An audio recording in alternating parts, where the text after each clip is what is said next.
జరిగితే మీ మీద నాలుగో రోజు నాది కాదు కదా, మైత్రిలో జరిగింది, అభిషేక్ మీద జరిగింది, ఇలా అందరి మీద. ఇది ఇండస్ట్రీకి సంబంధించి ఎందుకు టార్గెట్ చేస్తారు? ఇన్కమ్ ట్యాక్స్ అనేది ప్రాసెస్, ఇదేమి ఇల్లీగల్ కాదు. ఇన్కమ్ ట్యాక్స్ అనేది ప్రతి ఒక్కరికి, మీరు కూడా టీడీఎస్లు కడతారుగా, ఎందుకు కడతారు? అస్సలు తప్పు. ఇవే అంటున్నా, రాంగ్ న్యూస్లు మీ ఇష్టంకి వచ్చినాయి అనేసుకొని వేయడం ఎందుకు? అభిషేక్ అగర్వాల్ కూడా ఉన్నాడుగా, మైత్రి కూడా ఉందిగా, వాళ్ళకు ఉన్నదాని మీద 18 years అయింది. మా మీద సెర్చ్ జరిగి 18 years, ఏమో 2 years కాలేదు, 3 years కాలేదు. అంటే ఆఫ్టర్ 18 years దిస్ వాళ్ళు ప్రొసీజర్, ఇన్కమ్ ట్యాక్స్ ప్రొసీజర్లోనే జరిగింది, ఎక్కడ ఏమీ లేదు. అనవసరమైన ఎక్కువ మీరు ఊహించేసుకుని హైలైట్లు చేయదు. ఓకే,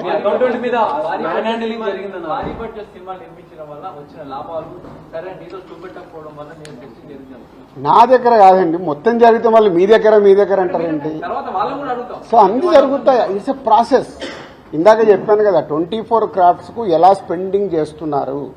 ఇప్పుడు మా గేమ్ చేంజర్ ఇంత బడ్జెట్ అయింది, ఎలా స్పెండ్ చేస్తున్నారు. They want all accounts. మేము క్లీన్గా ఉండొచ్చు, తీసుకున్నోడు ఉండకపోవచ్చుగా.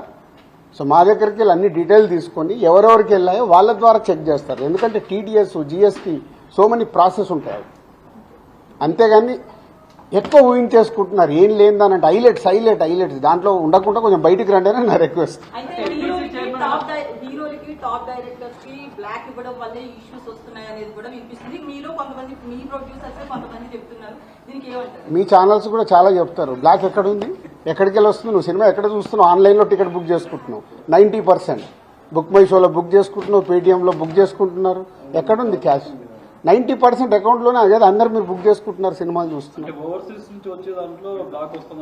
అది మళ్ళీ మీ ఊహ. ఎవరికి రావాల్సిన స్టోరీలు ఎప్పుడు రాసుకుంటూనే ఉంటారు, ఎందుకంటే మీకు కూడా హైలైట్స్ కావాలి కదా, లేకుంటే కష్టంగా. నేను మీకు అదేనండి చెప్తున్నా, 2008లో అయింది సెర్చ్ నా మీద. ఎన్ని సంవత్సరాల తర్వాత వచ్చారు? 1, 2 ఓన్లీ నా మీదే అవుతే మీరు మాట్లాడేది రైట్.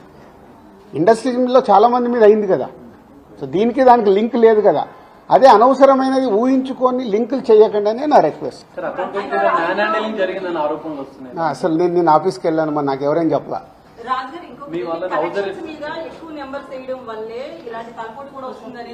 అది మొత్తం ఇండస్ట్రీ అంతా కలిపి మాట్లాడతాం, అది నేను ఇండివిజువల్ గా మాట్లాడకూడదు. అలాంటి ఏదైనా ఉంటే కరెక్ట్ చేయాల్సిందే, ఇండస్ట్రీ తరఫున కరెక్ట్ చేయాలి. 22 నుంచి మీరు ఐటీ ఫైల్స్ చేశారా సార్? ఎవ్రీ ఇయర్ ఉంటుంది. 22 నుంచి అంటే ఎవ్రీ ఇయర్ ఉంటుంది. అదే 22, 23 వరకు అసెస్మెంట్స్ అయిపోయాయి. 30% స్లాబ్ లోకి ఎంటర్ అయ్యారు కదా, దానికి సంబంధించి కూడా క్లియర్ ఉందా? ఏంటది? ₹1 దాటితే ఐటీ అన్నదాన్ని మీరు ఎక్కడున్నారండి బాబు? నా కంపెనీ టర్న్ ఓవర్ అంతా 30% గురించి మాట్లాడుతాను. హైలైట్ టర్న్ ఓవర్ నా కంపెనీది. ఎప్పుడో 2008లోనే నా సర్వే అయిందంటే అప్పుడే ఎంటర్ అవుతుంది కదా, అవుద్ది.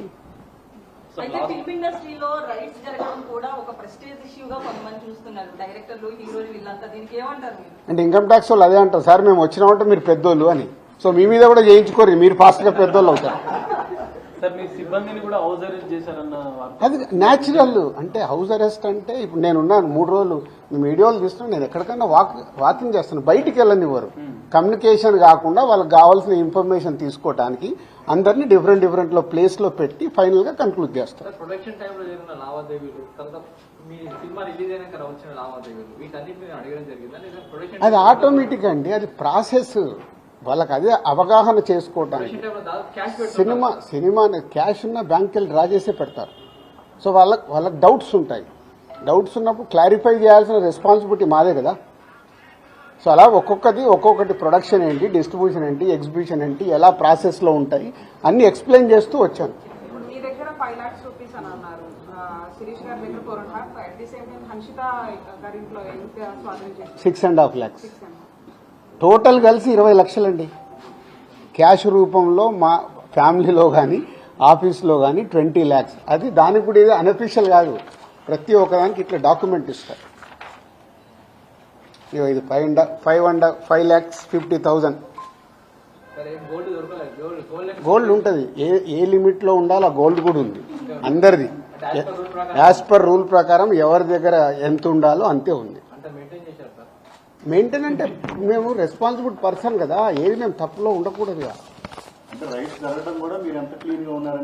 తెలుస్తుంది కదా. ఇగో నా వైఫ్ 75 లక్షలు. సో ప్రతి ఒక్కటి ఇట్లా ఇస్తారు వాళ్ళు, డాక్యుమెంట్ పంచనామా చేసి ఇచ్చేసి వెళ్తారు. అందరికి క్లీన్గా ఉంది. దేవాలయం నుంచి పొలిటీషియన్స్ నుంచి కొంత బ్లాక్ మనీ రావడం, దాన్ని ఎక్కువగా ఫిల్మ్ ఇండస్ట్రీలో పెట్టడం ఇలాంటివి జరుగుతాయి అంటారు కదా, దీని గురించి ఏమన్నా? నాకు ఇప్పియరాదు, నేను తీసుకుంటా. మరి తక్కువ ఇంట్రెస్ట్లో ఇప్పి ఎక్కువ ఇంట్రెస్ట్లో కడుతున్నాను నేను. సంక్రాంతికి వస్తున్నాం సినిమా మీద ఏపీ హైకోర్టులో ఒక పిటిషన్ ఉంది. అవన్నీ జరుగుతూనే ఉంటాయి. ఎంతసేపు నెగిటివ్ పాజిటివ్ మాట్లాడు. అవన్నీ ప్రాసెస్లో జరుగుతుంటాయి. ఎందుకు వేశారు? ఏది ఆగదుగా, ప్రాసెస్ అది జరుగుతుంటుంది. ఓకే, ఫైనల్ ఐటీ వాళ్ళు ఏం చెప్పారు సార్? ఏం చెప్పలే, అయిపోయింది, మొత్తం తీసుకున్నారు. థర్డ్ రోజు వచ్చి కలవమన్నారు. ఈ లోపల చెక్ చేసుకుంటారు, ఆడిటర్ వెళ్ళి మాట్లాడతాడు. థర్డ్ రోజు వెళ్ళి నేను కలుస్తాను. మీరు ప్రెసిడెంట్ గా ఉన్నప్పుడు నెక్స్ట్ మొత్తం ఇదంతా అయిపోయింది కదా, చెప్పినా కదా మొన్నే 2025 స్టార్ట్ అని. సంక్రాంతి ఒక వస్తున్నాం, స్టార్ట్ అయింది కదా. ఎలా సూపర్ హిట్లు కొట్టాలనేది మన పని, అదే మొదలు పెడతాం. ఓకే, పాజిటివ్ అండి. థర్డ్ రోజు రమ్మన్నారు. ఈ లోపల ఆడిటర్ వెళ్ళి మాట్లాడతారు. Okay, thank you.